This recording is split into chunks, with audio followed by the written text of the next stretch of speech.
Sejam muito bem-vindos ao canal. Afinal, o que somos nós? O Christian é de Goiás e é designer gráfico. Em 2013, ele se sentiu mal e foi para o hospital fazer alguns exames e descobriu que estava com cetoacidose diabética. Teve uma EQM. Mas nessa entrevista, ele também nos conta outras duas experiências que teve que nos trazem muitas informações e nos ajudam a entender um pouco mais sobre os mistérios da nossa existência. Você vai amar. Assistam tudinho. Como temos feito, dividimos essa entrevista em duas partes, ambas publicadas hoje. Sendo que na primeira parte ele nos conta a sua EQM e essas duas experiências, e na segunda parte responde as nossas perguntas. Se gostarem, por favor, se inscrevam no canal, deem um like, compartilhem com os amigos. Isso ajuda e muito a mensagem chegar a mais pessoas. Vamos conhecer a história do Christian? Bom proveito!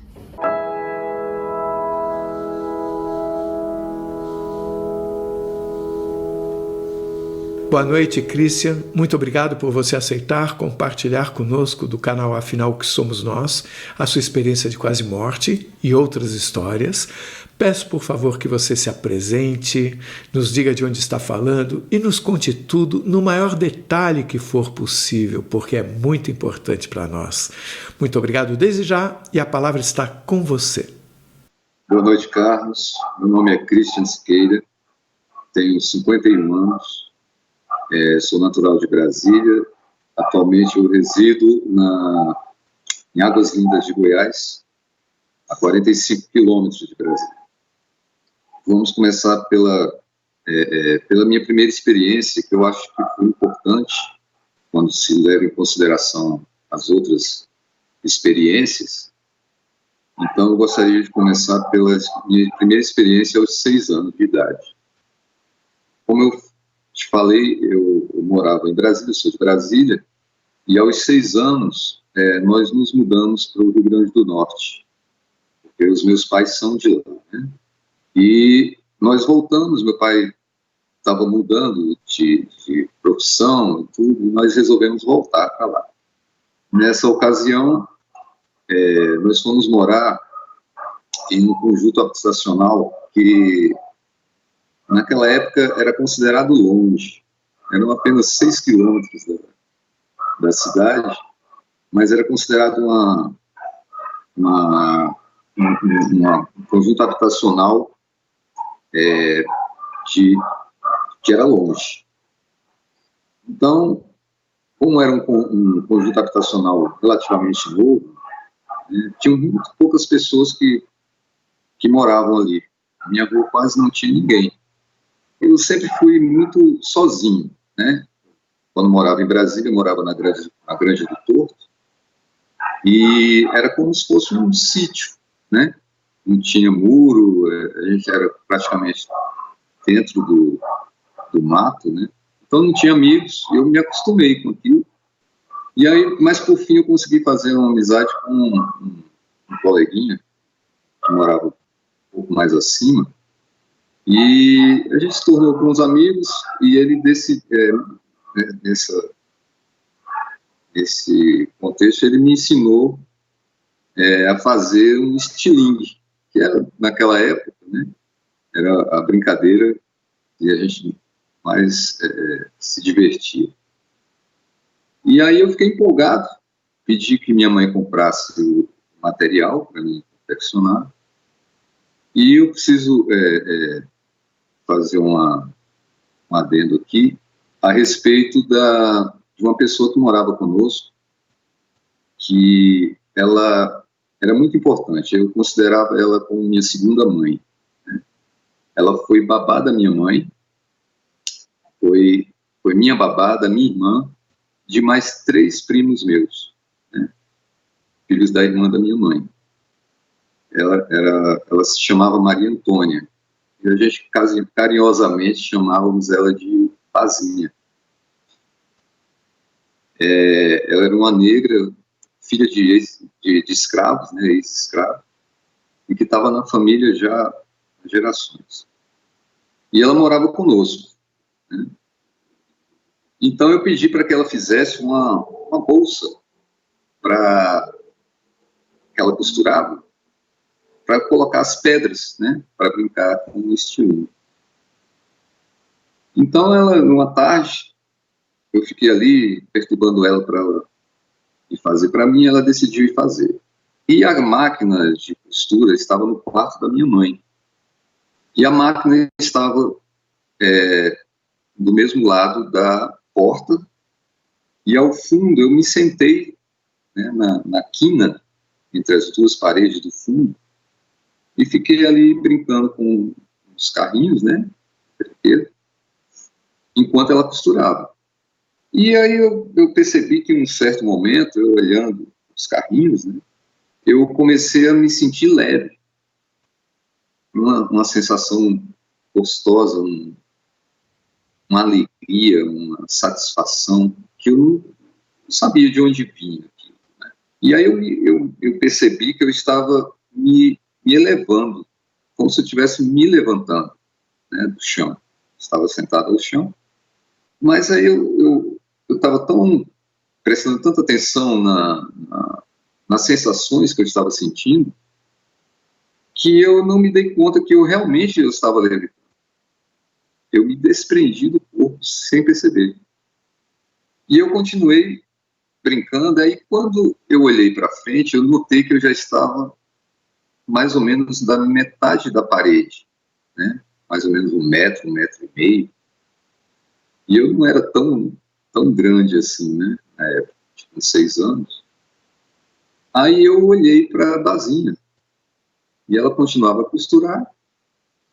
E aí eu perguntei a ela, eu disse, Bazinha, o que é que está vendo? O que está acontecendo comigo? E ela não me respondeu, é como se ela não me ouvisse, e de fato ela não estava me ouvindo. Então, eu fui subindo, e aí eu percebi que eu estava bem alto. Foi quando eu olhei para baixo. E ao olhar para baixo, eu vi que o meu corpo estava abaixo de mim, sentado e brincando com os carrinhos.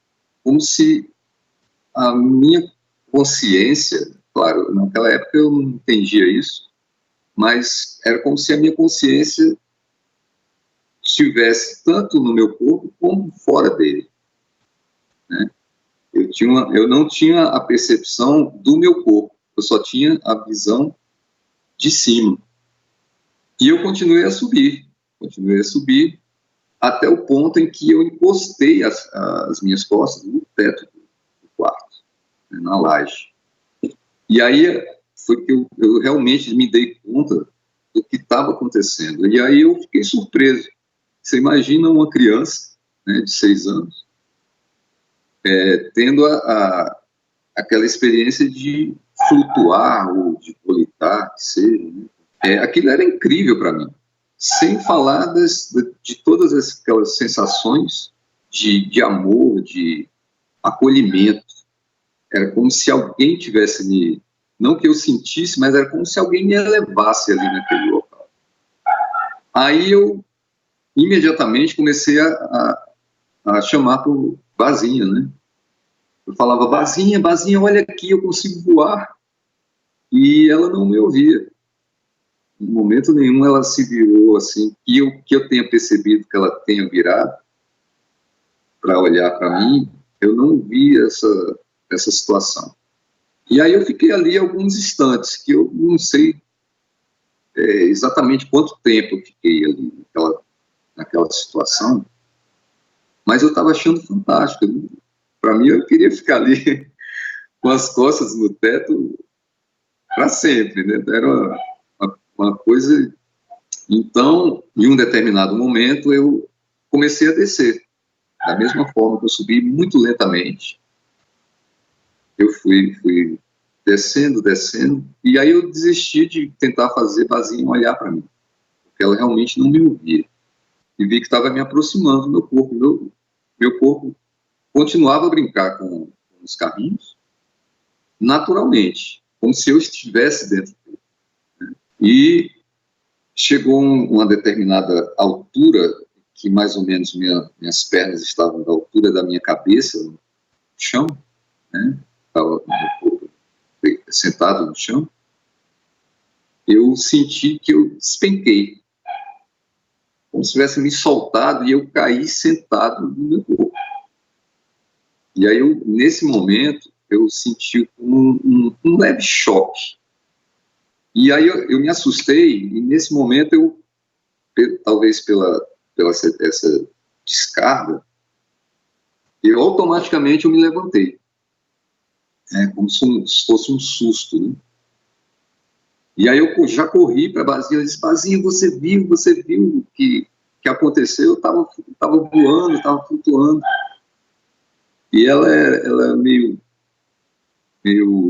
sequinha nas palavras, né?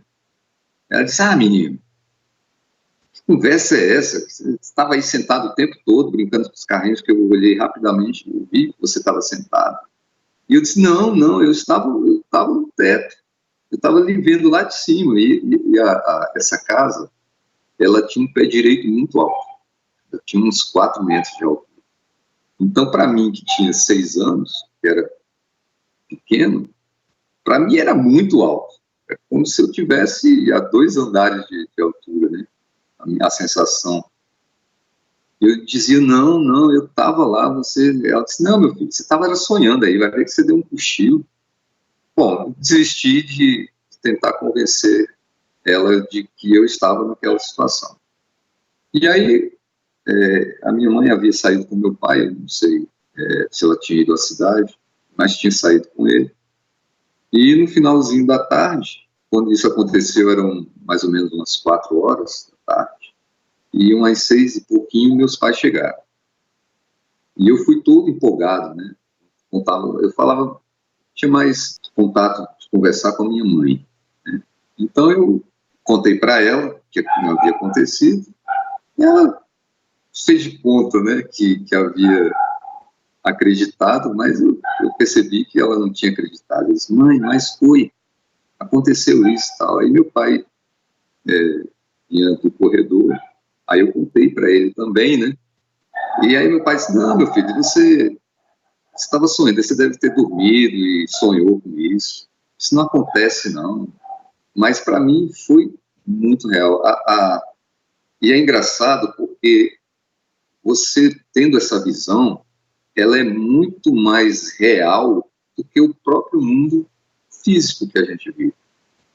É mais nítido, é mais eu não tenho palavras para explicar com exatidão as sensações. E isso ficou gravado em mim de uma forma assim realmente marcante, né? Após isso, eu percebi que eu conseguia ter uma visão, vamos dizer, como eu posso dizer, espiritual, né? Eu conseguia ver espíritos de outras pessoas com muita facilidade. Não era uma coisa assim que eu via toda hora, né? Mas isso nunca me incomodou. Para mim era muito natural. Não me fazia mal, então para mim estava tranquilo. E o tempo foi passando, eu cheguei à adolescência, né? E essa visão ela ficou mais latente. Então, eu vou adiantar um pouco para a EQM, que eu acho que é o ponto que para mim foi realmente o começo das minhas experiências mais relevantes, né? Em 2010 para 2011, eu já havia voltado para Brasília, e aí a minha atual esposa, eu e ela, nós compramos uma casa numa cidade chamada Valparaíso do Goiás. Nós fomos fazer, os dois juntos, fomos fazer um trabalho em uma construtora em Buriti de Minas. Então eu saí do emprego que eu tinha, nós ficamos lá 4 meses, mais ou menos, e ao voltarmos para casa, meu pai me liga e disse, olha, eu terminei o meu livro, meu pai é escritor, cientista político, e ele havia feito a segunda edição, e precisava de alguém que acompanhasse ele, que dirigisse, né, fosse de confiança. E aí ele me sugeriu, me pediu, né, para que eu fosse para ajudá-lo. E aí eu conversei com minha esposa. Ela não conhecia o Rio Grande do Norte, né, morava no Natal. E aí nós decidimos ir. Isso foi em janeiro de 2011, mais ou menos. E aí nós fomos, comecei a fazer esse trabalho com ele, e minha esposa ficava em casa com a minha mãe. Né? E a Fernanda, ela havia trancado a universidade no último ano de conclusão, né, do curso dela de publicidade, propaganda. Então, ela, numa saída que ela deu, ela passou em frente à universidade e viu uma possibilidade de conseguir aproveitar as matérias dela e tal. Nós já estávamos em Natal há uns 4 meses, talvez. E aí ela conseguiu fazer a matrícula. E aí, quando eu cheguei de viagem, ela disse: amor, eu não sei se você vai aprovar, mas eu fiz a minha matrícula, eu aproveitei praticamente todas as matérias, né? Então, em um ano e meio, mais ou menos, eu termino minha universidade, minha faculdade. E aí eu disse: não, eu já estava no final do trabalho com meu pai, a gente já iria voltar, né, para o Paraíso, Goiás. E aí eu disse: não, eu não posso tirar isso de você, né? Vamos ficar. A gente se vira aqui, é 1 ano e meio, a gente dá um jeito. Então, resolvemos ficar. Mas aí ela me fez uma outra surpresa. Ela fez a minha matrícula, ela fez a minha inscrição no vestibular, uma faculdade uma universidade que eu já tinha iniciado o curso de engenharia de computação, na Universidade Potiguar. Só que eu não terminei esse curso. Eu fiz 4 semestres de engenharia e tranquei. Ela disse: não, você podia continuar e tal, que aí você se forma junto comigo. Eu disse: não, engenharia são 5 anos, então é muito tempo, e também eu não estou mais com cabeça para fazer engenharia. E eu sou designer desde 1997. Eu disse: não, o meu coração está no design. Então, se eu tiver que fazer, eu vou fazer design. E aí eu fiz a prova, passei e entrei no curso, né? Então, seriam mais quase 3 anos, né, que nós ficaríamos lá. Eu contei isso para vocês entendam o tempo que eu estive lá, né, o que se passou. Eu sou diabético tipo 1. A gente estava numa situação complicada, né, a gente ficou na casa do meu pai o tempo inteiro, né? Meu pai, cara do coração enorme, minha mãe, e eles: não, aqui vocês não vão se preocupar com nada e tal, mas a gente tinha que trabalhar, né? E estava difícil, estava bem difícil. Eu estava estudando muito e talvez pela situação toda, a minha taxa de glicose estava se alterando bastante.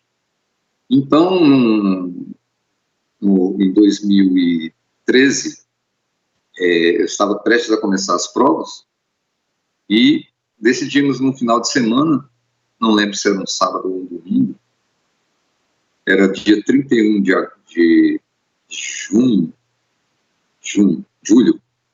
e decidimos ir ao cinema.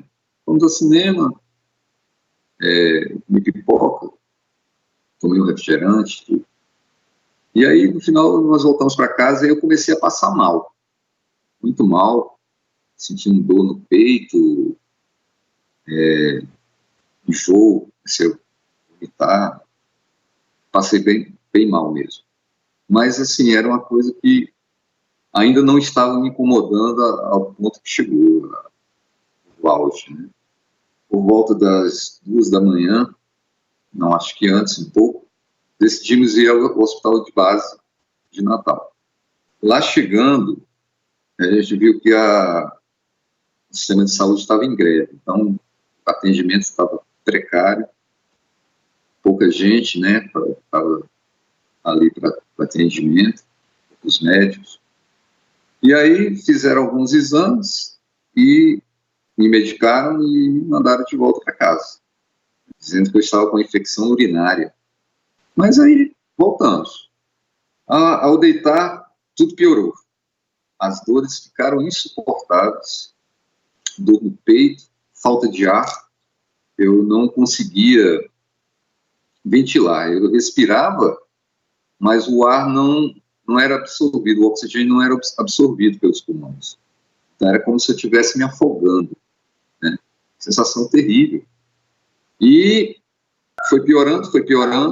A minha esposa ligou para o SAMU, não havia nenhuma viatura disponível para vir me buscar, teria que esperar até de manhã para que houvesse o atendimento. E assim eu tive que me aguentar ali, né? Quando foi umas 6h30 da manhã, chegou a viatura do SAMU. Eu morava num apartamento que eu tinha construído quando ainda era solteiro, atrás da casa do meu pai. E a escada era em espiral. Então não tinha como me descer na maca, né? E eu não me lembro como me tiraram. Eu não tenho essa lembrança de como eu desci, né? Minha esposa falou que eles me colocaram no braço e me desceram. Não sei como, porque era bem estreito. E aí eu só tenho a lembrança de estar dentro da ambulância. Na saída já estavam fechando a porta. O percurso foi terrível, muita dor. Eu sentia cada ondulação da pista, né? Cheguei no hospital, fui atendido. Havia um médico bem novo, ele bem jovem, mas muito competente. Ele me assistiu muito bem. E fizeram outros exames e não descobriram nada. A minha taxa estava em torno de 400, 480, por aí. Eles aplicaram insulina em mim e eles perceberam que a insulina não dava resultado. Então, ele suspeitou de uma cetoacidose diabética. Há um desnivelamento dos sais minerais, né? E aí causa uma paralisia geral dos órgãos. Então, o médico falou com a minha esposa que já saberia qual seria o meu diagnóstico. Ele falou, olha, nós fizemos o exame e ele está com cetoacidose diabética. E pelo que nós observamos, ele só tem 5 a 10% de chance de sobreviver. Nisso, eu estava numa maca, numa salinha de observação, e eu ouvi, me transferiram para uma sala, que na verdade não era uma UTI, era uma sala de observação. Haviam 6 leitos, e a minha esposa, ela só poderia, ela não podia entrar, era proibido. Ela ficava só, de vez em quando, ela abria a porta ali, olhava se estava tudo bem, e às 7 horas ela não poderia ficar mais no hospital. E aí, antes dela ir, a enfermeira falou a enfermeira-chefe, que o médico deixou uma medicação que era soro com insulina intravenosa, porque a insulina subcutânea ela não fazia efeito.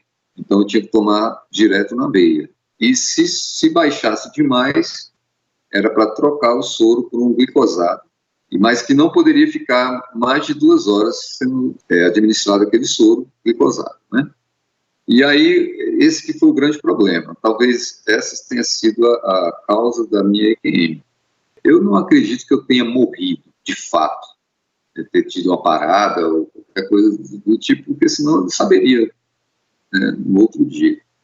Mas foi interessante. Eu, por volta das 8 horas, tinha um relógio que ficava em frente à minha cama, e eu olhei, eram 8 e pouquinho, e aí começou a piorar as dores. Piorar. Tem um ponto que eu estava quase sufocando. Era como se enfiasse no meu pescoço uma espada em chamas. Era a mesma sensação. É a única forma que eu tenho de descrever a sensação. Aquela dor foi aumentando, aumentando. Eu entrei em desespero, porque não tinha nada que me desse para que aquela dor cessasse. E aí eu comecei a ter uma sensação de morte, de fato, que eu iria morrer. E aí eu comecei a orar em pensamento. Eu falei com Deus e disse assim: Senhor, se hoje for o meu dia, que seja. Eu não tenho poderes para evitar que isso aconteça. Eu nunca tive, Carlos, medo da morte. O meu único medo, de fato, era de morrer de uma forma dolorosa. Esse foi o único medo que eu tinha, mas eu sempre acreditei na vida após a morte. Quando eu me vi naquele estado, eu disse: eu vou morrer exatamente como eu sempre tive medo. E aquilo foi me deixando um pouco nervoso. Em um certo momento, eu ouvi uma voz que dizia assim: não é o seu dia. Eu acredito que tenha sido o meu subconsciente nesse momento. Não foi de fato uma voz de uma outra, de um ser que estava ali conversando comigo, mas eu ouvi como uma voz, né? Então eu me revoltei. Contando para as pessoas, eu brinco que eu me revoltei com Deus, né? Aí eu em pensamento, eu falei assim, eu disse: Deus, hoje não é meu dia. Mesmo que seja o meu dia, eu digo a você que eu não vou. Eu desafiei a Deus, né? Eu disse: eu sei que eu não tenho nenhum poder sobre isso, mas eu não vou. Eu estou dizendo para o Senhor que eu não vou. Eu tenho muitas coisas ainda para fazer aqui. Eu preciso completar a minha missão. Eu sei que eu errei em alguns momentos, que talvez, não sei se não é mais merecimento, mas eu estou dizendo que eu não vou de jeito nenhum. E aí, essa mesma consciência que eu ouvi a voz, me fala assim: se você dormir, você não vai retornar. E aí eu fiquei com aquilo na cabeça, né? Sim, eu não posso dormir, mas não tinha como dormir. Eu estava com uma dor excruciante. Eu não conseguia respirar. Eu até desejaria dormir, né? Para ver se tudo aquilo dava uma cessada, mas eu não conseguia. Então eu fiquei ali mais alguns minutos, naquela agonia, gemia e não sabia mais o que fazer. Foi quando de repente apagou. É como se tivesse me desligado. Vai ali e vira uma chave e eu pá. Mas foi instantâneo. Da mesma forma que eu apaguei nesse mundo, eu acordei em outro. Instantaneamente. E aí eu fiquei surpreso. Não é que eu tomei um susto, eu fiquei surpreso porque eu já não estava mais com dor, eu conseguia respirar, a sensação de respirar, não que eu sentisse o ar entrar nas minhas vias, mas todo aquele sofrimento havia cessado, instantaneamente. E eu percebi que eu estava deitado, como se estivesse numa maca ou uma prancha, deitado com as mãos na lateral do meu tronco. Eu não conseguia me mexer de forma nenhuma, nem mesmo girar o pescoço, né, a cabeça. Aí eu percebi que toda aquela sensação que eu havia sentido lá na minha infância, eu estava sentindo naquele local. Só que muito mais intenso. Eu sentia um amor, eu fico até emocionado, porque as lembranças vêm muito forte na mente. Mas eu senti um amor, assim, incondicional. Sabe? Era uma coisa, não dá para explicar o que era aquilo. É como se alguém muito próximo, muito querido, estivesse me abraçando ali, naquele momento. E uma sensação de felicidade, de pertencimento. não aquele lugar em específico. E esse lugar, ele era todo escuro, mas era uma escuridão que eu nunca vi. Eu nunca tive a percepção desse escuro. Era totalmente preto, um escuro profundo. Eu tinha uma visão de 360 graus. Embora eu não mexesse a cabeça, eu podia direcionar a minha visão para onde eu quisesse, bastava eu pensar. Então, eu percebi que, com aquela escuridão que eu via, ela era infinita, ao mesmo tempo eu sentia como se houvesse paredes ali, transparentes, talvez. Eu sentia que era um lugar fechado. E aí, como eu conseguia ver atrás, eu percebi que aonde eu estava deitado, ela tinha não era luz, mas você percebia como se fosse um vidro onde eu estava deitado, mas era muito confortável. Eu sentia as costas nesse local que eu estava deitado, mas eu não sentia o peso. Porque quando você deita, você sente todo o peso do corpo, né? Mas ali eu só sentia que estava recostado em alguma coisa, mas eu não tinha peso. E aí eu pensei em olhar meus pés, porque eu estava olhando, deitado, eu via 360 graus, mas eu não tinha olhado para frente, né? No sentido dos pés. E aí quando eu pensei em olhar para os pés, eu já estava vendo. Só que eu não via o meu corpo. Eu era como se fosse somente a minha consciência enxergando tudo aquilo. Aí foi quando eu percebi que mais ou menos talvez uns 2 metros de onde estavam os meus pés, havia uma tela enorme. Eu até brinco às vezes, era 100K, sabe? Era uma alta definição. E ela era enorme, talvez tivesse uns 3 metros de largura. E ali começou a passar toda a minha vida, desde antes do ventre da minha mãe. Em que eu estava no ventre da minha mãe. E era interessante porque eu conseguia sentir cada momento daquele. É como se eu estivesse revivendo aquilo naquele instante. Mas eu estou falando assim, colocando numa cronologia, mas ela não houve essa cronologia. Ela foi uma coisa de uma vez só. Mas eu conseguia separar isso. Não sei se você está conseguindo entender. Cada momento em que eu vivi, eu conseguia separar, embora ele tenha sido tudo de uma vez. E aí, eu passei por situações, várias situações. Momentos em que eu magoei alguém, momentos em que eu acertei uma ação, uma atitude, ou comigo mesmo, ou com outra pessoa. Quando eu fiz algo que foi relevante para alguém. Então eu vi tudo aquilo. Agora, se você me perguntar hoje os detalhes desses momentos, eu não sei dizer. Porque quando eu voltei, eu não conseguia lembrar os detalhes. É como se tivesse não fosse permitido eu lembrar de certas coisas, sabe? Então, continuando, eu vi todas aquelas cenas, né?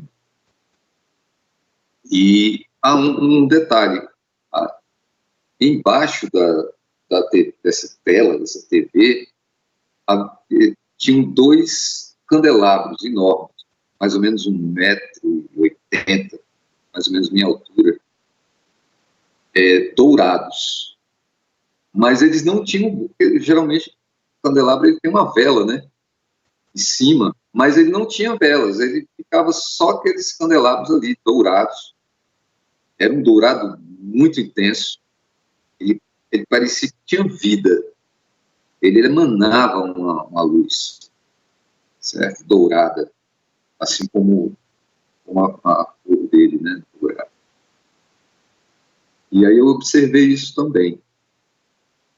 E aí eu comecei, como eu te falei, numa cronologia, eu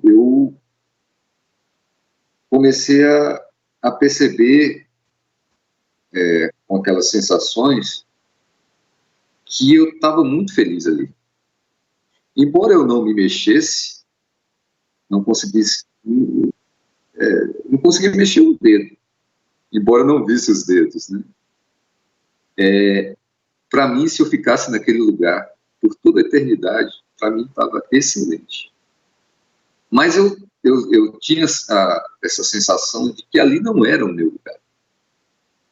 Não era aquele lugar onde eu ficaria pela eternidade. E aí eu entendi aquilo como um presente. É como se dissesse assim: olha, você está sofrendo muito e você também não merece tanto sofrimento. Então nós vamos te tirar, certo, desse sofrimento e vamos deixar você aqui até que tudo se acalme. Eu entendi assim. E aí eu pensei, nossa, eu ficaria aqui para sempre. Para sempre, para sempre. Para mim está perfeito. Todas aquelas sensações de amor, de acolhimento, de tudo. Eu pensei, sinceramente eu pensei nisso. E aí eu não tinha sensação de tempo, porque tudo para mim foi simultâneo. Mas ao mesmo tempo é como se fosse um longo tempo. Eu não sei como é que é isso, né? Não tem como explicar. Então, quando eu voltei, eu tive a sensação de que eu fiquei muito tempo lá. Talvez, se eu fosse colocar nosso tempo, fosse um dia inteiro, 24 horas, talvez até mais. Não sei se era por causa daquelas sensações de conforto. Eu fiquei totalmente relaxado, sem dor nenhuma. Estava perfeito. E aí, da mesma forma que eu fui, eu voltei. Instantaneamente, eu saí daquele local e abri os olhos. Só que eu abri os olhos não repentinamente, né? Eu fui abrindo aos poucos, assim, mas eu já sabia que eu estava acordado.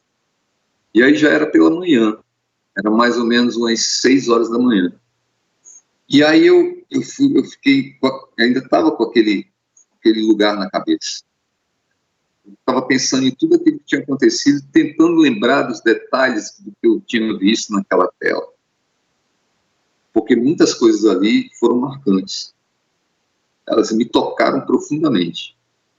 Tanto bem como mal. Tudo aquilo que eu fiz de mal, sabe quando você faz mal a alguém, que aquela pessoa, ela talvez não demonstre naquele momento, mas no fundo ela se sentiu totalmente magoada. Eu sentia isso. Eu tinha essa sensação da pessoa que eu magoei. Então, eu fiquei alguns momentos ali, alguns minutos, pensando sobre isso. Mas aí eu me dei conta que a dor tinha cessado bastante. É como se eu ainda estivesse lá, um pezinho lá.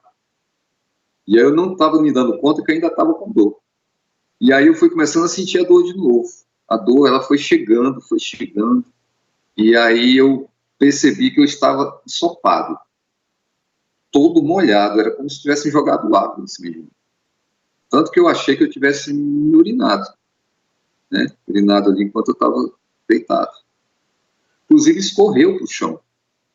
E aí eu fiquei ali, eu disse, nossa, eu preciso me limpar. Estava grudando tudo no lençol. Além da dor que eu estava sentindo, ele estava me incomodando. E aí eu fiquei ali até que deu 7 horas da manhã, e aí a Fernanda abriu a porta. O segurança abriu a porta, ela olhou para mim. E ali, Sinceramente, Carlos, foi uma das melhores visões da minha vida, sabe? Porque na noite anterior eu não sabia se eu ia ver minha esposa. O que aconteceu foi o seguinte, Carlos. Como eu tinha que tomar insulina, né, no soro, até que a minha taxa normalizasse, e aí tinha que ficar medindo ali e tal. Como o hospital estava em greve, eu acho que eles não ligaram muito para isso. E aí o que é que aconteceu? A minha taxa baixou demais. Quando eles perceberam isso, eles colocaram o soro glicosado. Mas era para ficar no máximo 2 horas, que era só para equalizar ali. E isso não foi feito. Eles continuaram colocando soro glicosado sem medir a minha taxa. E aí ficou, né? Na verdade, ela só subiu da partir daí, né? Porque soro glicosado. E aí foi que me causou toda aquela suadeira. E aí foi aquela confusão, né? Minha esposa, ela é sagitariana, ela é bem incisiva nas coisas dela. E aí foi até os superiores lá do hospital, denunciou, e foi uma confusão, deu até TV lá. No início, eu fiquei tentando compreender melhor o que havia se passado. Eu ainda estava meio perdido ainda. Eu contei para minha esposa, e somente para ela, o que havia acontecido comigo, tudo, mas não contei para mais ninguém. Então, eu fiquei com isso guardado um bom tempo. Acho que mais de um ano e meio, talvez. E aí, em 2014, nós retornamos para o Goiás, para essa casa nossa. E aí veio uma outra experiência, que essa, de fato, para mim, é a que é a mais importante para mim, porque ela colocou os pingos nos is, vamos dizer. Em 2016, volta de abril de 2016, era um sábado, eu não estava trabalhando, eu acordei e nós fomos para o quarto dos fundos. E aí eu comentei com a Fernanda, eu disse: Fernanda, eu estou com uma dor nas costas imensa, no meio das costas, na coluna. Está me incomodando demais. Ela disse: por que você não faz uma oração? Você tem tanta fé, né? Eu disse: é mesmo, não me custa nada, né? E aí ela disse: eu vou me levantar, eram umas 10 horas já, eu disse: eu vou me levantar, vou preparar o almoço para a gente. E aí ela saiu do quarto, e eu ali deitado com os pés no chão, né, estava com as pernas para fora da cama, eu ergui os braços e fiz uma oração simples, mas muito verdadeira. Eu disse: Pai, tu sempre me atendeste, então eu vou pedir ao Senhor que cesse essa dor, que me cure agora, e que eu acredito que a partir de hoje nunca mais eu vou ter essa dor nas costas.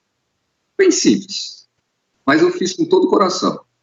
Tranquilo, acabei a oração, me levantei e fui para a cozinha. Eu cruzei com a Fernanda, ela foi em direção à sala e eu para dentro da cozinha. Eu fiquei de frente ao balcão, botei um café e já ia tomar o café quando eu comecei a sentir uma sensação estranha, mas não era ruim. Era como uma cosquinha assim no pé da barriga, e ela foi aumentando, foi subindo, e aquela coisa foi me tomando.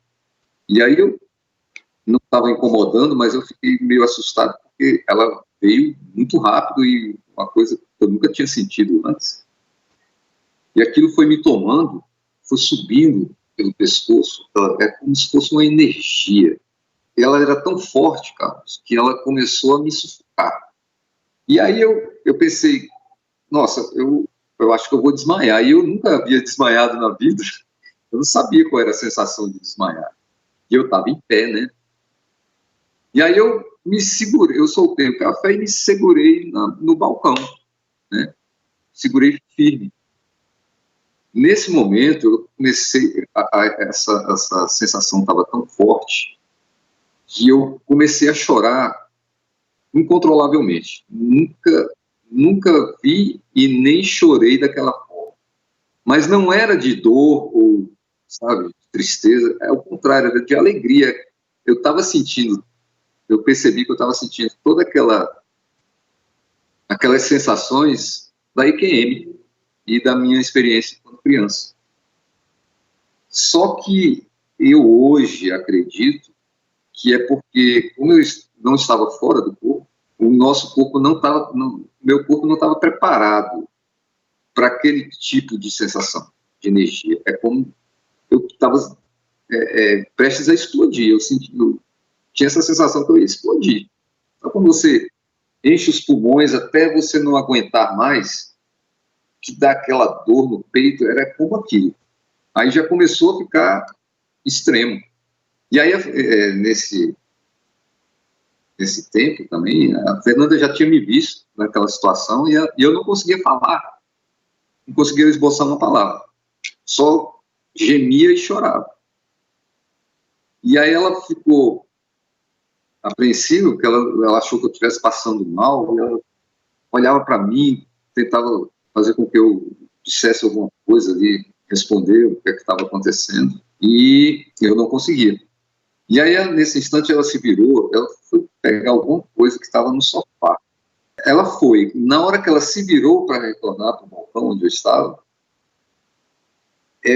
ficou tudo em câmera lenta, mas parecia coisa de filme, assim, ela realmente ficou em câmera lenta. É como se o tempo tivesse freado. E aí eu fiquei observando, e ao mesmo tempo em que ela vinha em minha direção, uma luz no meio da sala, isso era 10 e pouquinho da manhã, formou uma luz muito forte no teto. E aquela luz, ela ia baixando, ela ia se acomodando em toda a sala. Não era uma sala grande, era uma salinha pequena. E era uma luz muito forte, mas ela não doía aos olhos. Ela não feria. Era uma luz até agradável, muito branca. Um branco assim, total. E ela vinha, essa luz, ela ia descendo, e era como, ela me parecia uma névoa, sabe? Um nevoeiro. Mas era luz. E aí ela foi tomando toda a sala até o chão. Na hora que ela encostou no chão, eu já me vi em outro local. Totalmente diferente. Era totalmente escuro, assim como na IQM. Preto total, escuridão total. Não, é como se eu estivesse no espaço sideral, espaço aberto, mas sem estrelas, sem astros, sem nada. Era só escuridão. E era infinito aquilo. Por mais que eu tentasse enxergar no final, eu não conseguia.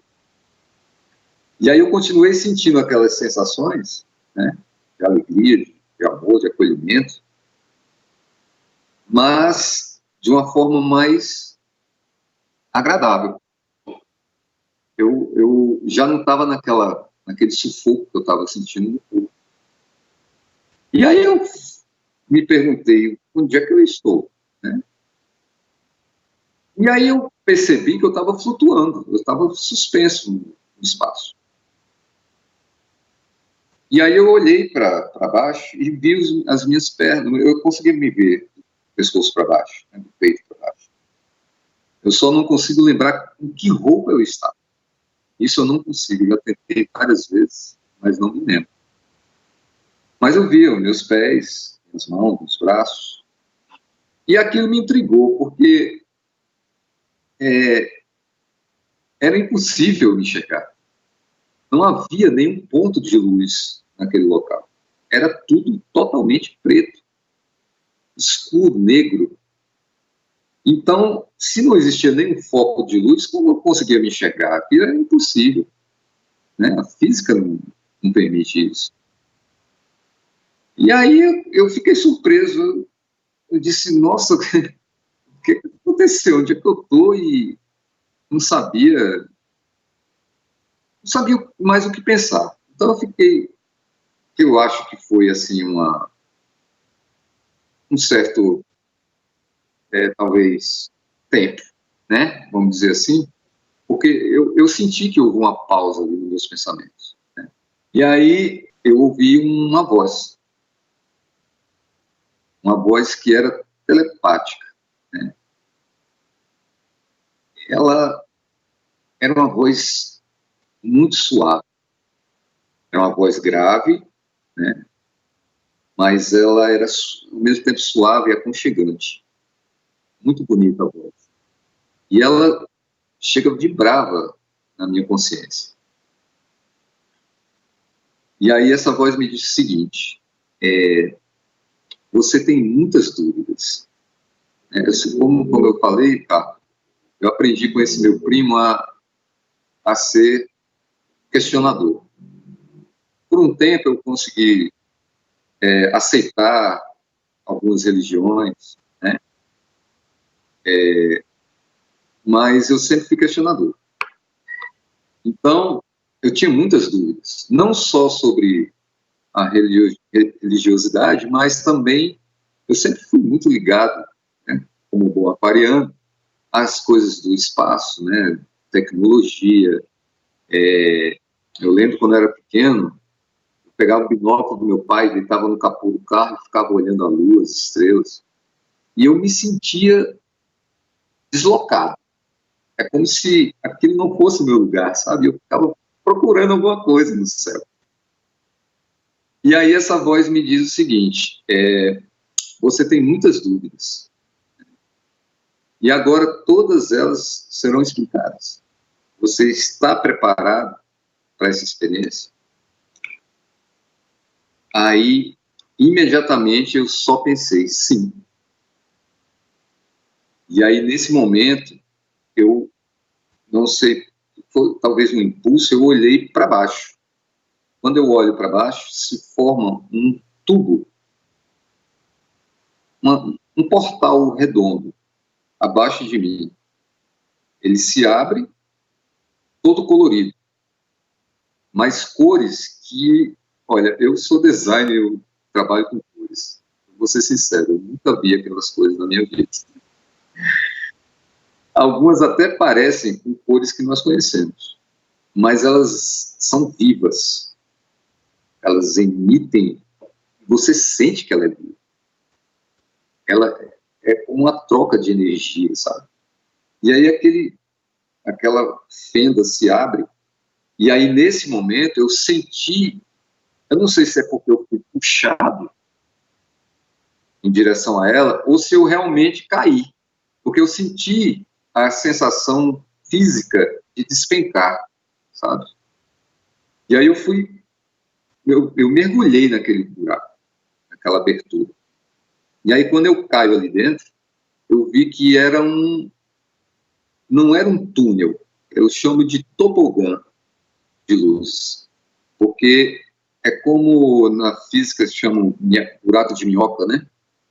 Que ele tem curvas para cima, para baixo, para a esquerda, direita. Só que a sensação que eu tinha é que eu estava no mínimo a velocidade da luz. Era muito rápido. E eu caí ali, eu fui naquele... E eu senti que eu demorei, entre aspas, naquele caminho. É como se eu estivesse indo para um lugar muito longe. E aí, de repente, eu saio daquele tobogã de luz. E é como se eu saísse e freasse, sabe? No espaço. Aí eu realmente estava no espaço. Eu via, só que era muito nítido. Era com uma nitidez, assim, extraordinária. Eu via eu conseguia enxergar estrelas a bilhões de quilômetros, com perfeição, sabe?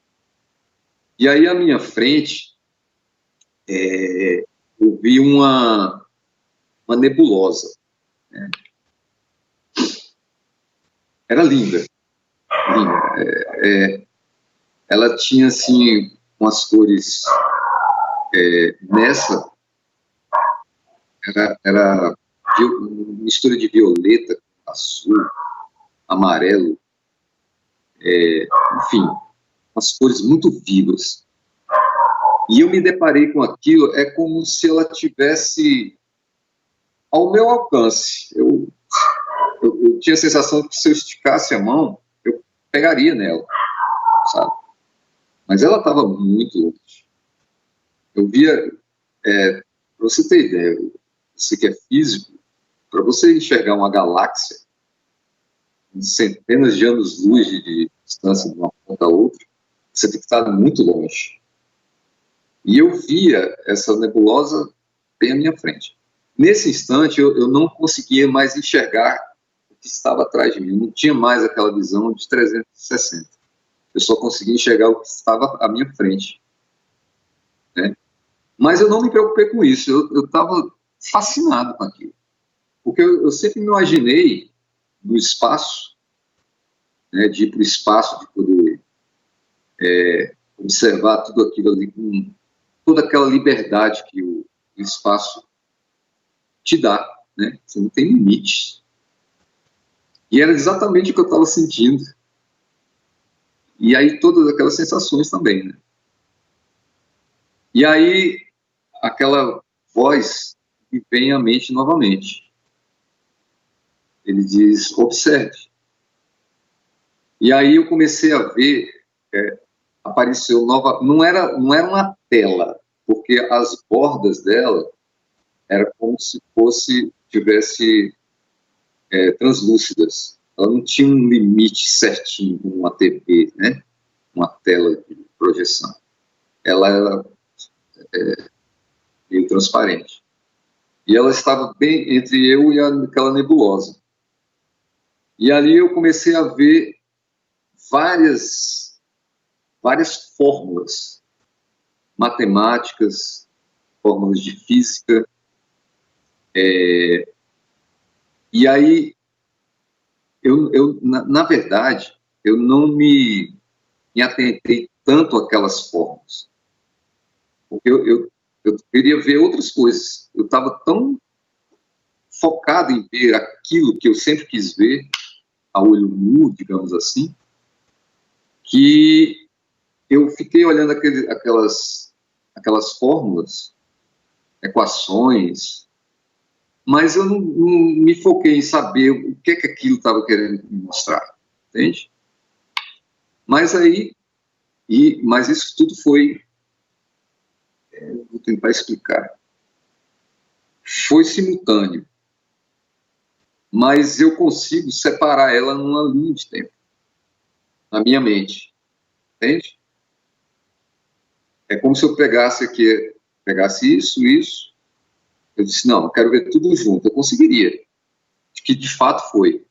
Mas eu conseguia separar, como não havia tempo, mas eu conseguiria separar esse tempo. Não sei explicar isso. Então, o que me chamou a atenção de fato foi o que surgiu na minha frente uma tabela periódica.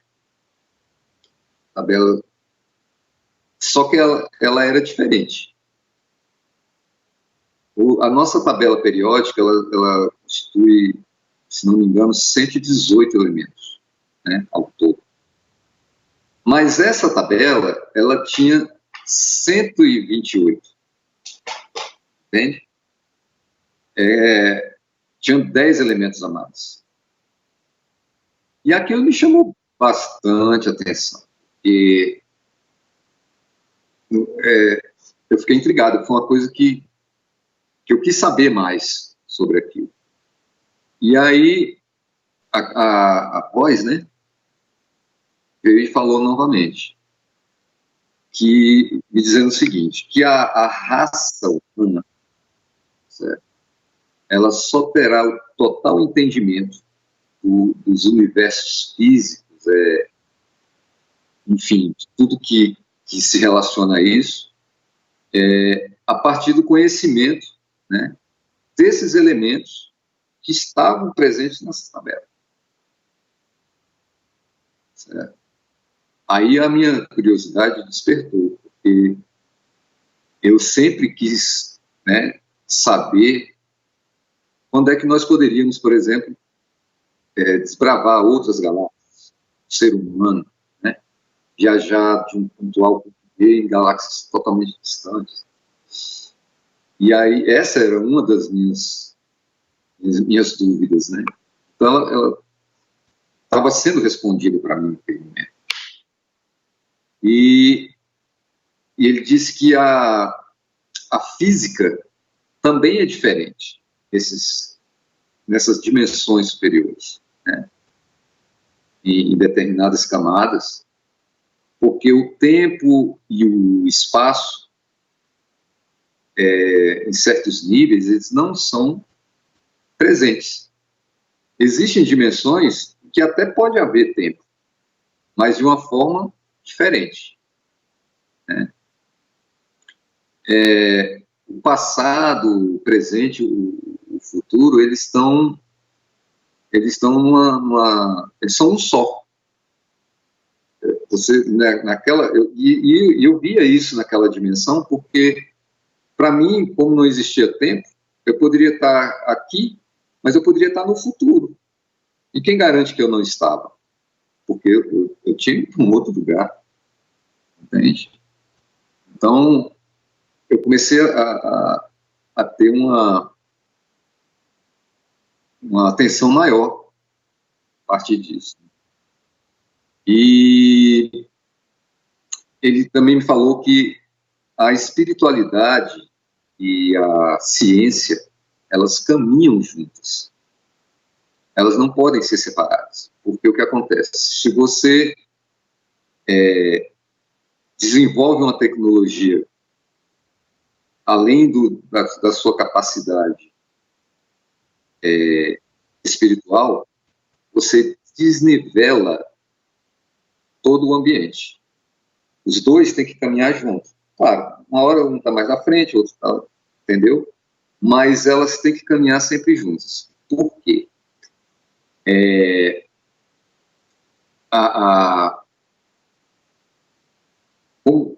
Isso ele não me falou, mas é como se eu tivesse absorvido do todo. Porque naquele momento, a partir do momento que eu entrei naquela dimensão, eu me conectei. É difícil de tentar explicar, porque é como se um ser lá no planetinha, no meio daquela nebulosa ou daquela galáxia, né, tivesse contato comigo. Então, eu conseguia absorver todo o conhecimento dele e ele o meu. Entende? Então, eu estava conectado a esse todo. Então, me veio esse entendimento, né? Quando você... Deixa eu tentar explicar de uma forma menos complicada. Apenas quando as duas, a espiritualidade e a tecnologia, né, caminham juntas, né, elas proporcionam meu Deus, como eu posso falar? A ciência e a espiritualidade, elas caminham juntas para construir as camadas, né, de perfeição. Porque o que acontece? Quando você tem muita tecnologia, você não tem como é que se chama? Você se perde no caminho. Você não tem um foco para chegar. Entende? Então, o que acontece? Você tem muita tecnologia, você consegue ter um limite para isso, porque a espiritualidade é o que te dá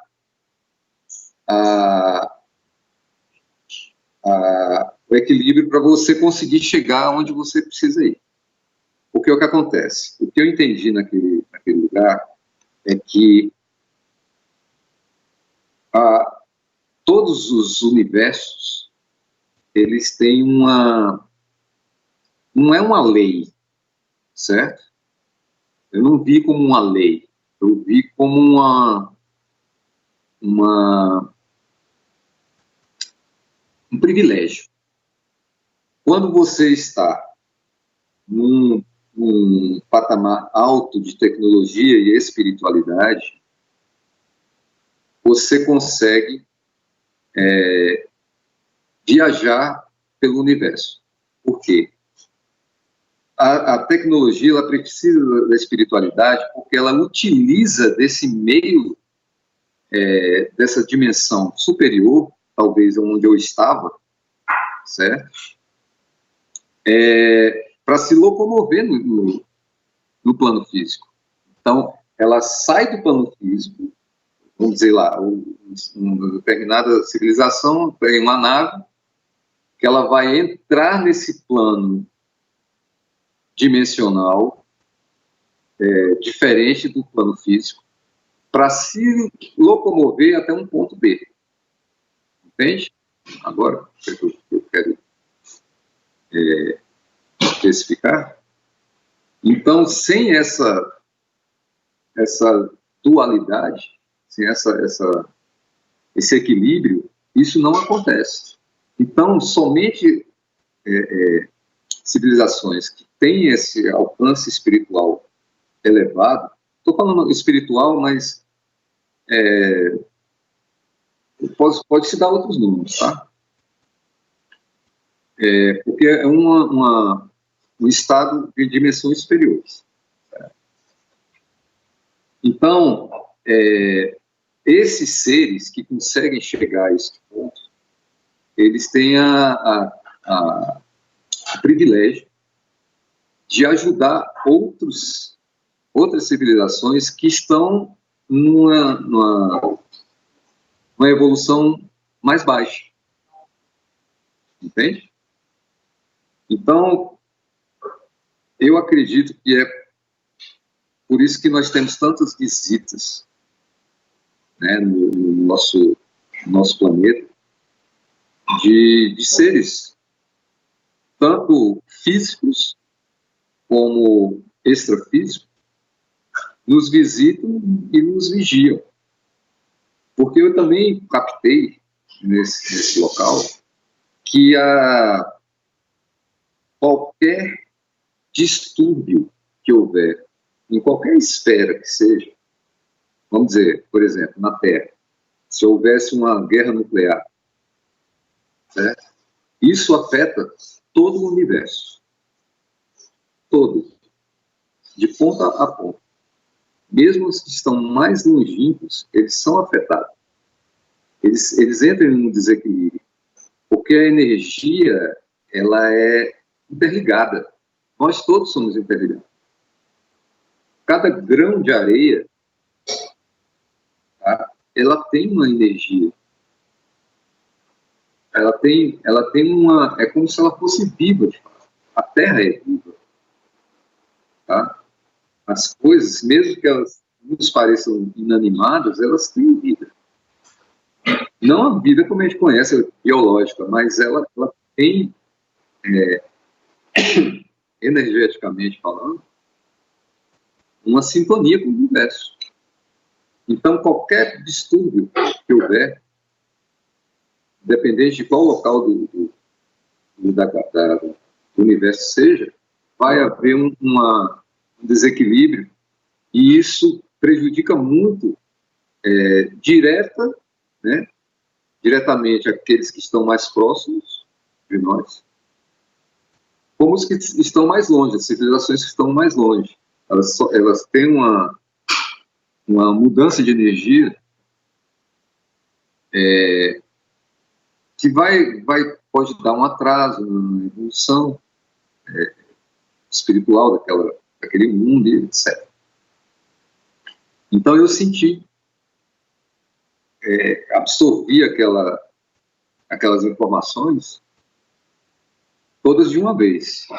E aí eu acho que no meu consciente eu consegui dividir, né? Eu não sei se eu consegui fazer isso aqui ou se eu já tinha feito isso lá previamente, entende?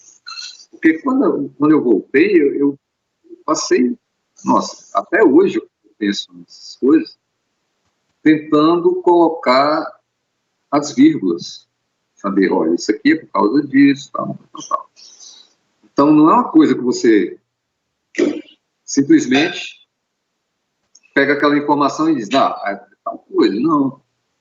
É uma coisa que vai, às vezes, a maior parte das coisas, quando eu voltei, ela veio voltando gradativamente. Né? Algumas estavam muito latentes, outras menos. Agora, colocando uma ordem cronológica, eu saí desse universo, esse primeiro universo, e entrei naquele buraco de minhoca, né? De novo, de luz. E aí eu fui a um outro universo, a uma outra dimensão. E aí é interessante, porque cada local que eu estava, eu conseguia interagir com aquele meio. Eu me conectava. Quando eu estava no túnel, na luz, eu desconectava. É interessante isso. Mas quando eu saía dele, pam, conectava de novo. Entende? Então, eu passei por 24 dimensões diferentes. E aí eu sabia que aquela dimensão era mais alta ou mais baixa do que a anterior. E eu conseguia sentir todos os seres daquela dimensão. Tanto que se eu perguntasse alguma coisa, eu poderia perguntar para alguém específico que eu quisesse. Mesmo que eu não conheça aquele ser. Mesmo que eu não estivesse vendo aquele ser. Era só eu querer. E eu conseguia. Eu não consigo te dizer com detalhes o que é que eu vi e o que eu vivenciei em cada um com detalhes. Eu não consigo.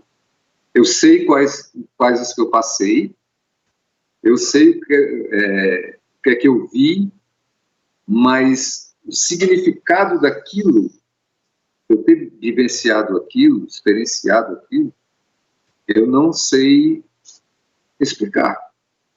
É como se fosse não, foi para mim. Uma experiência minha, que serviu para mim. Talvez não sirva para outros, né? Até porque cada um tem um nível diferente de entendimento. Né? Então, para alguns vai fazer muito sentido, para outros nem tanto. Então, eu não me preocupei em imediatamente divulgar isso para as pessoas, de falar, de comentar. Poucas pessoas sabem do que eu passei. As pessoas mais próximas, de família, alguns amigos. Mas aí, nessa experiência, uma coisa que me chamou mais atenção foi a última, a 24ª. Porque ao chegar nesse local, automaticamente eu me senti em casa. É como se fosse assim, cheguei, estou de volta, sabe? Eu senti que ali era o meu lugar, que ali era a minha casa.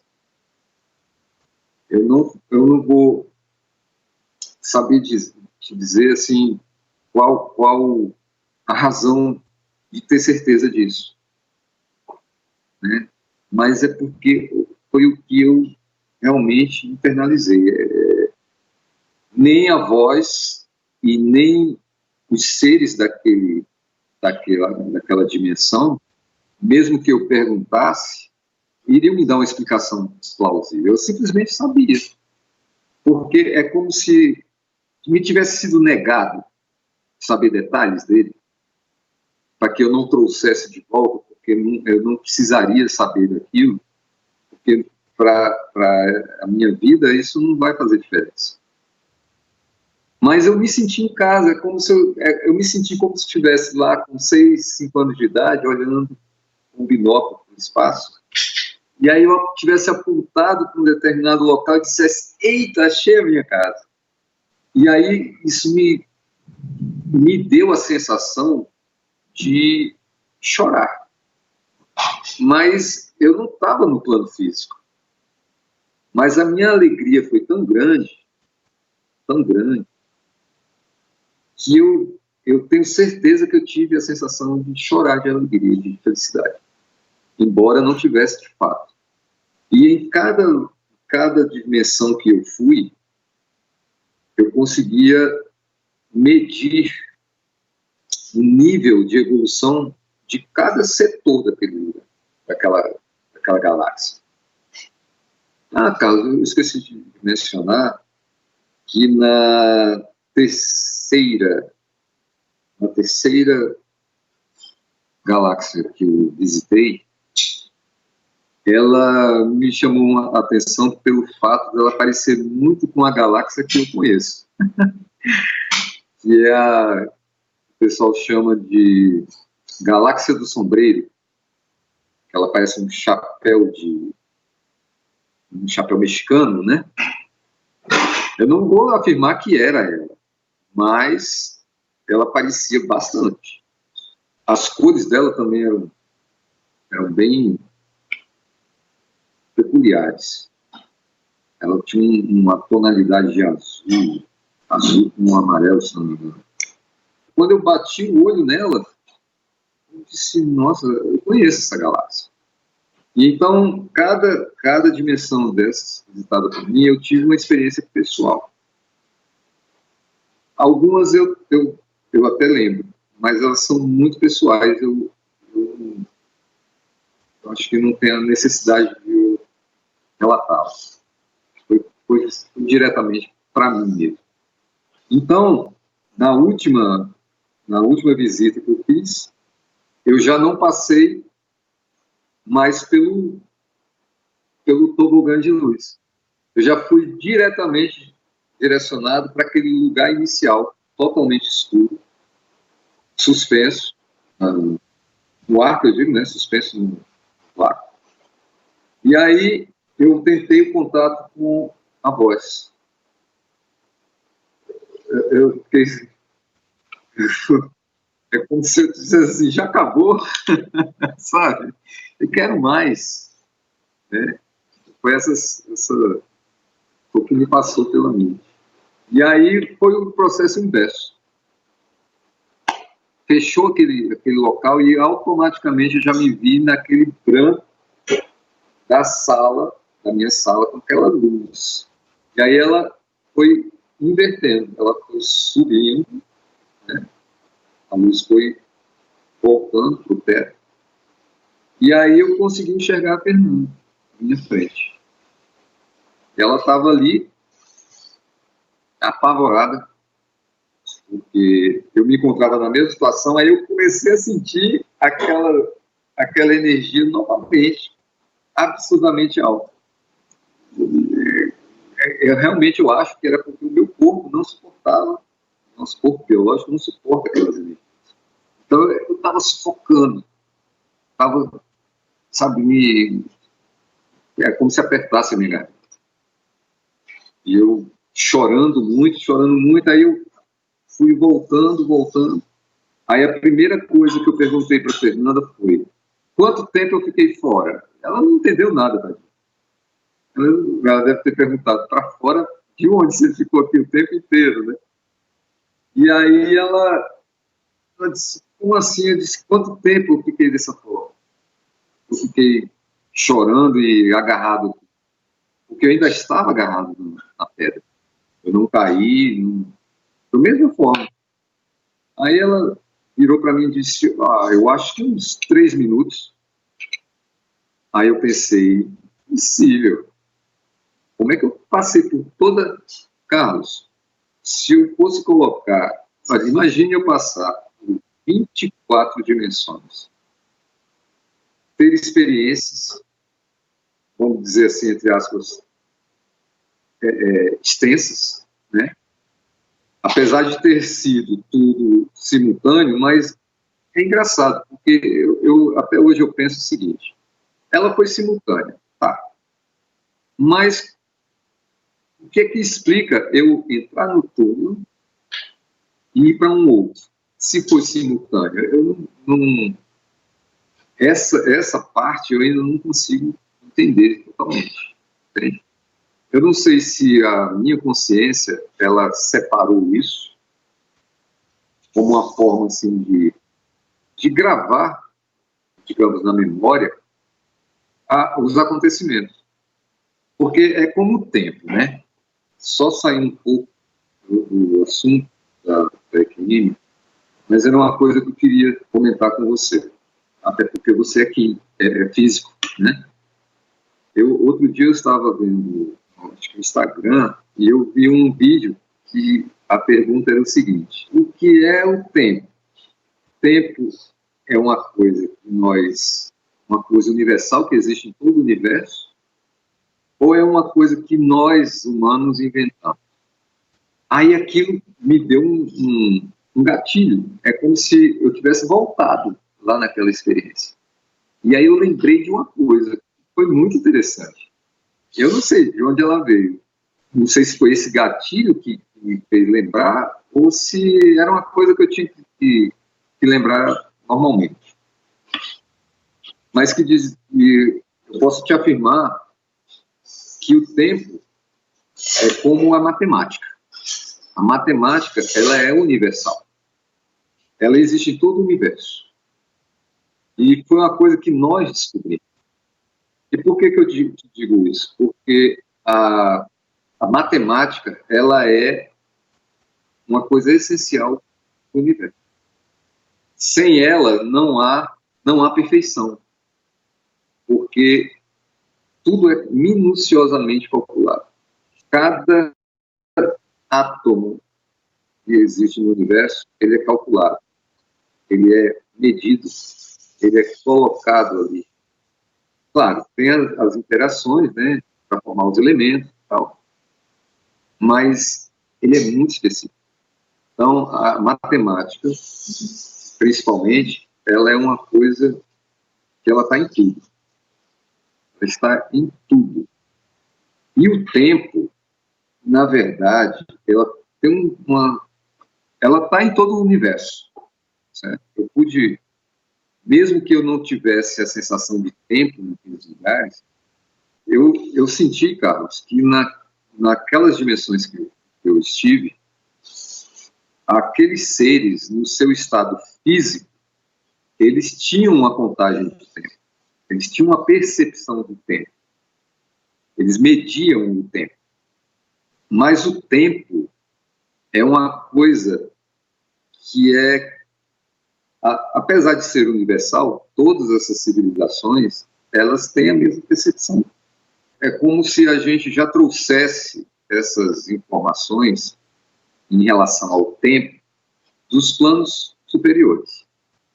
Nós trazemos para cá inconscientemente. E aí o que acontece? No plano físico, todo o nosso avatar, vamos dizer assim, né? Nosso corpo físico, ele é limitado.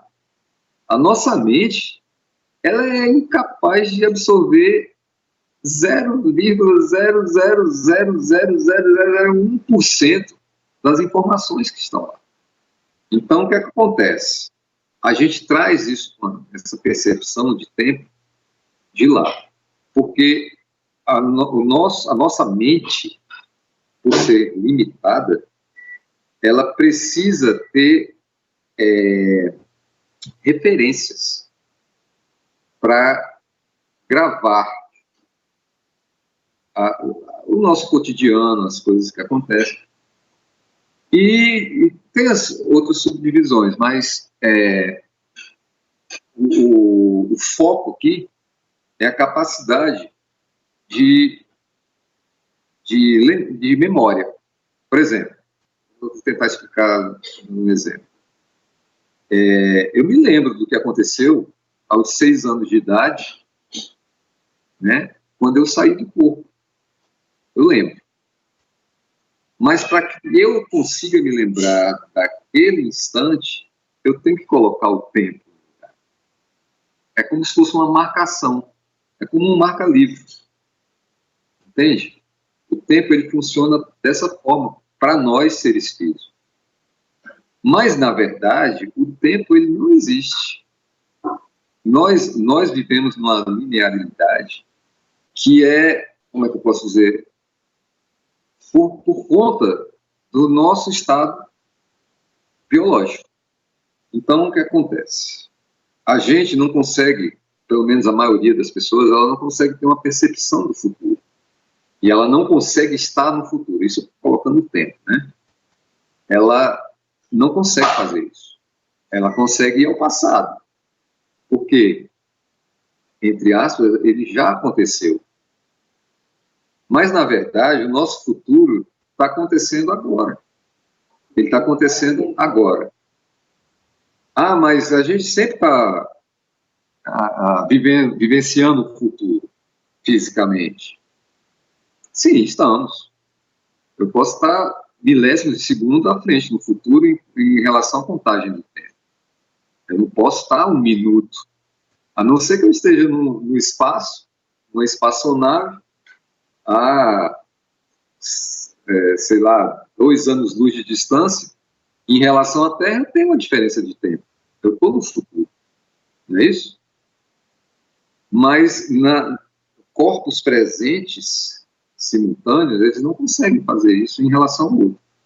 Mas nos planos dimensionais superiores, não existe isso. Você está aqui, mas você está no futuro. Você está acontecendo ao mesmo tempo. É muito difícil você assimilar isso mentalmente. Justamente porque nós temos essa limitação. Mas eu garanto a você que o tempo, ele é apenas uma percepção física. Porque os nossos corpos, eles têm ele tem essa função de viver uma linearidade. Nós ainda não temos essa capacidade de estarmos no futuro. Mas um dia, todas as civilizações, elas vão estar nesse patamar. Todas essas civilizações que estão muito à nossa frente, que viajam pelas galáxias e por outras dimensões, eles conseguem fazer isso. Porque eles não são somente físicos, mas eles também não são somente espirituais, vamos dizer assim, extrafísicos. Então, todas essas coisinhas eu vi lá. Eu vi lá. E é como eu falei, não foi uma coisa que eu lembrei tudo de uma vez. Foi vindo aos poucos. Entende? Às vezes vem coisas à minha cabeça e eu não estou nem pensando em nada parecido. Às vezes eu estou trabalhando, aí pum, vem uma coisa que eu me lembro de uma dessas experiências. Então, voltando lá para a EQM, eu fui me acalmando, aquela sensação foi dissipando, eu tomei uma água e tal, e aí nós ficamos ali um pouco sentados, eu dei uma relaxada, eu fiquei tenso, depois que eu voltei, parece que os músculos enrijeceram, sabe? Então me sentei, fiquei por ali, e aí a Fernanda voltou para a cozinha para fazer o almoço. Essa nossa casa era uma casa pequena, e atrás ela só tinha 2 metros de fundo e um muro alto de 3 metros. Então, quando a gente estava ali, tinha uma coberturazinha onde botava a máquina de lavar e tal, então era muito limitado a visão do céu lá de trás, né? E aí eu me posicionei na porta da cozinha, virado para dentro, eu fiquei ali no portal, o fogão era logo ao lado assim, eu fiquei conversando com a Fernanda, contando o que havia acontecido nessa experiência que eu tive. E então, em determinado momento, eu ouvi uma voz, de novo, telepática, que dizia assim, olhe para mim, olhe para cima. Aí eu virei, eu me inclinei para cima, à minha esquerda, e aí eu conseguia ver o céu, né? Tinha um telhado da casa ao lado, e aí eu vi um anjo enorme. A impressão que eu tinha é que ele tinha uns, talvez 12, talvez até mais, 15 metros. Pela visão que eu tinha dele, né? E ele era enorme, ele tinha as roupas eram brancas com azul, elas emanavam luz, né? Eu não conseguia ver o rosto dele, é como se estivesse borrado, sabe? Muita luz. E acima da cabeça dele havia como uma aura, né, de luz azul. Ela se propagava mais do que a cabeça dele. Lindíssimo. E aí eu olhei aquilo, eu me assustei, porque eu estava vendo, de fato, era uma coisa física, né? Vamos colocar, eu estava vendo como se fosse uma coisa física. E aí eu falei, Fernanda, olha aquilo, é um anjo. Você está vendo? Aí ela veio e olhou. Ela disse, não estou vendo nada. Eu disse, ali, olha o tamanho dele. É enorme. Aí eu comecei a chorar novamente. Eu olhava, eu não sabia o que pensar. E aí eu, ao mesmo tempo que eu enxergava ele muito grande, eu também tinha a sensação que ele estava ao meu lado, que ele era um pouco mais alto, assim, mais ou menos da altura do muro. Tinha 3 metros. Eu tinha essas duas sensações, essas duas perspectivas. E aí eu fiquei emocionado e tal. E aí ele me diz assim, pegue no ventre dela. Aí ele vem com a mão, aí eu tive a certeza que ele estava realmente ao meu lado. Porque ele pega no meu punho esquerdo e direciona até o ventre da Fernanda. E aí ele me diz o seguinte, diga a ela que no momento oportuno ela irá fazer os exames e nada vai ser constatado. Aí eu repeti para ela.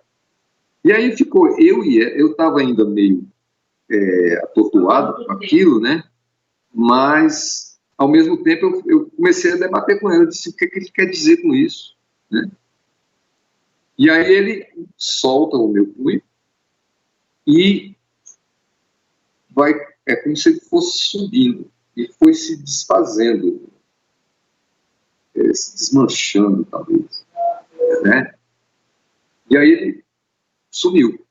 Aí, nossa, veio 1000 coisas na cabeça. Aí eu começo a conversar com ela a respeito do que tinha acontecido e da outra experiência. E ficou aquele debate ali, a gente tentando entender o que estava acontecendo. Eu não esperava que isso acontecesse. Eu já tinha visto espíritos, mas um anjo foi novidade para mim, né? Então a gente ficou por ali e tal. Ela apagou o fogo do fogão. E aí ela disse, deixa eu sentar um pouco, eu quero pensar. Aí ela sentou no sofá, na sala, e eu vim da cozinha em direção a ela. Na hora que eu passei pelo balcão, eu simplesmente não me lembro de nada. É como se eu tivesse desligado de mim, da minha mente. Eu não me lembro de nada após até o retorno. Quem me falou foi a Fernanda, que eu fiquei mais ou menos umas 3 horas falando e andando de um lado ao outro da sala. E aí eu falei muita coisa. Eu falei sobre coisas que iriam acontecer na nossa vida, no futuro próximo e um futuro mais distante. Falei sobre coisas que nós teríamos que mudar na nossa vida, né? Atitudes, relacionamento, enfim. Antes que eu falei muita coisa. Eu acredito que realmente devo ter falado, porque você ficar 3 horas falando, sem parar, andando de um lado para o outro, né? Então, foram muitas coisas. Mas eu não me lembro do que eu falei. Então, essa foi, digamos assim, o final dessa experiência. Não deixem de assistir a segunda parte da entrevista do Christian, onde ele responde as nossas perguntas. O link está disponível para você aqui em cima e também na descrição do vídeo. Se você gostou, por favor, se inscreva no nosso canal. Dê likes, faça comentários, compartilhe com seus amigos, toca o sininho que assim você sempre fica sabendo quando chega vídeo novo. E se você tem alguma dúvida ou passou por uma EQM e gostaria de compartilhar a sua história com o mundo, por favor, nos escreva. O nosso e-mail é afinal.oquesomosnós@gmail.com. Essa é uma nova fronteira do conhecimento humano. Vamos juntos atravessá-la?